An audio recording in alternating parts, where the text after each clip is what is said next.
Hello, America, and to our friends around the world, greetings. Welcome back. We have yet another woman educator. We just covered the Catholic school, the all boys Catholic school lead counselor, who not only blamed it on her husband for behaving inappropriately with an under 18 boy,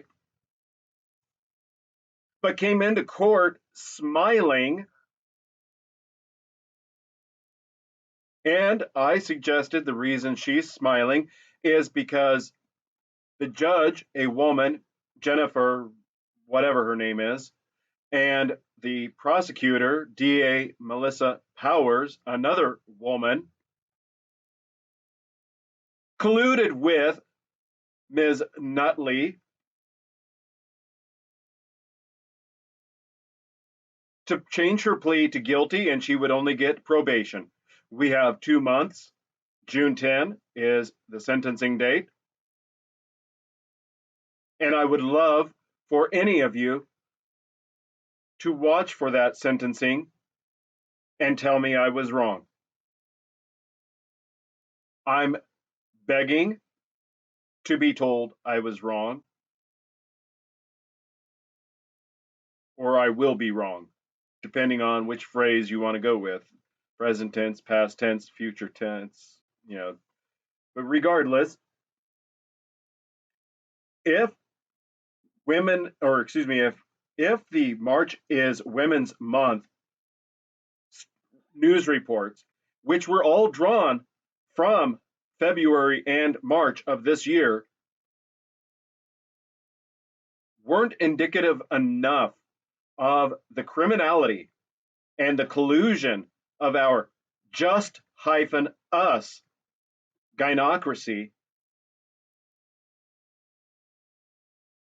then perhaps in mid-June, when that sentence comes about, which coincidentally is also at the same time as most schools are having or have had their graduation.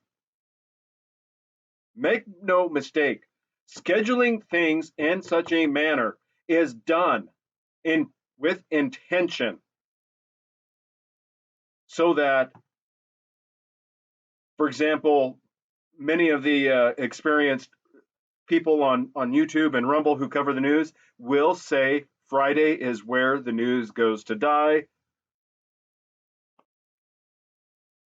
Well, a sentence of a school abusing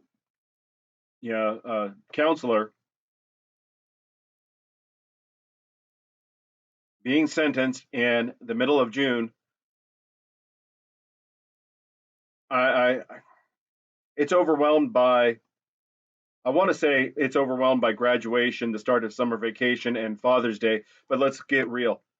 More than 40% of homes don't have fathers, and there is such a campaign over the last 10 years to eradicate Father's Day because of that, and because of how dare we have anything that makes somebody feel uncomfortable because their mother pushed their father out of the home. And as we've seen with March's Women's Month, in some cases, they pushed them out of the home violently and permanently. Vice principal allegedly made 13, that's a 1 and a 3,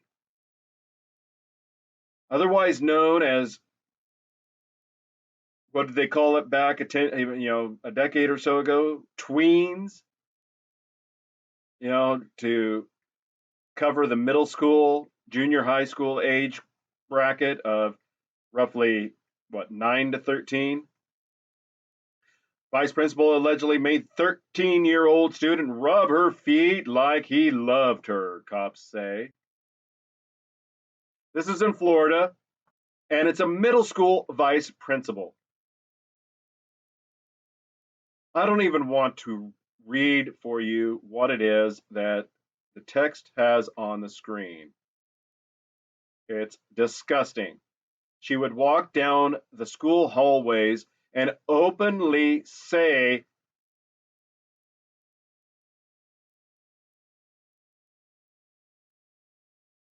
SXY chocolate to this boy.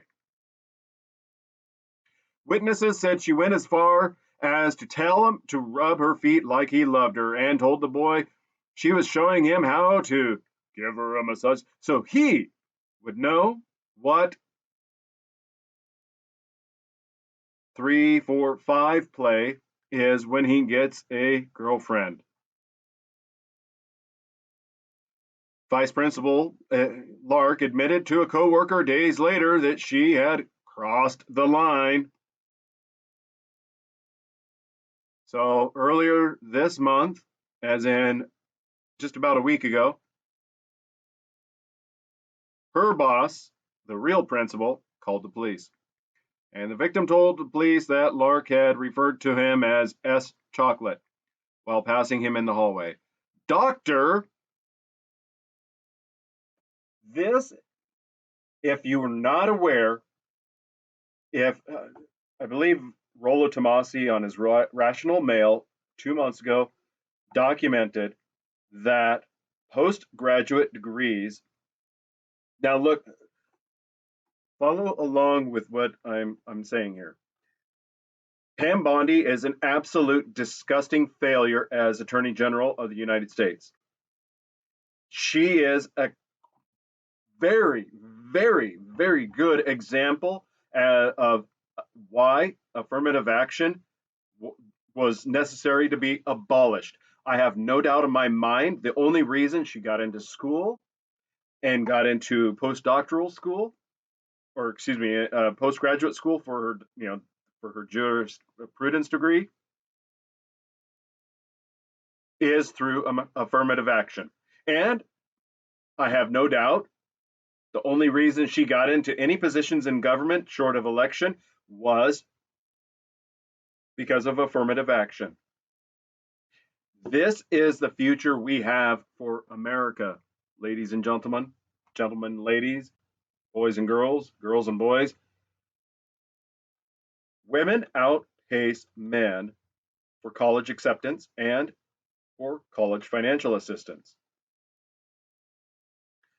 Any man can tell you that unless they have a stellar, as in a 4.0 GPA, there are no grants, there are no scholarships, there is no financial aid other than student loans or getting a job and busting your butt. All of the awards primarily go to women, unless it's a field that is 80+% men. But just like the Country Music Awards, whenever a black entertainer comes in, Darius Rucker, he got their Rising Star Award a decade ago. Nothing against him. He was great with Hootie and the Blowfish, but how is he a rising star when he's already established as a pop star?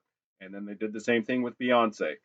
That's what they do with STEM scholarships.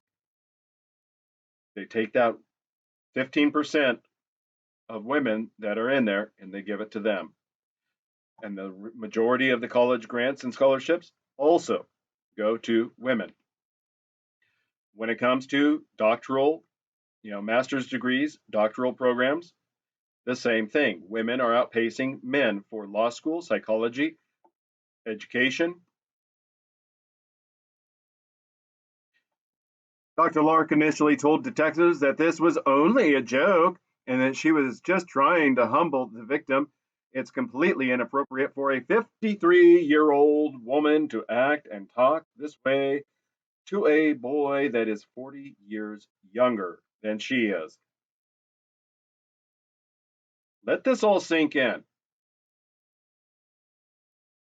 Let it all sink in. Get your children, grandchildren, nieces, nephews out of school because even private school isn't safe.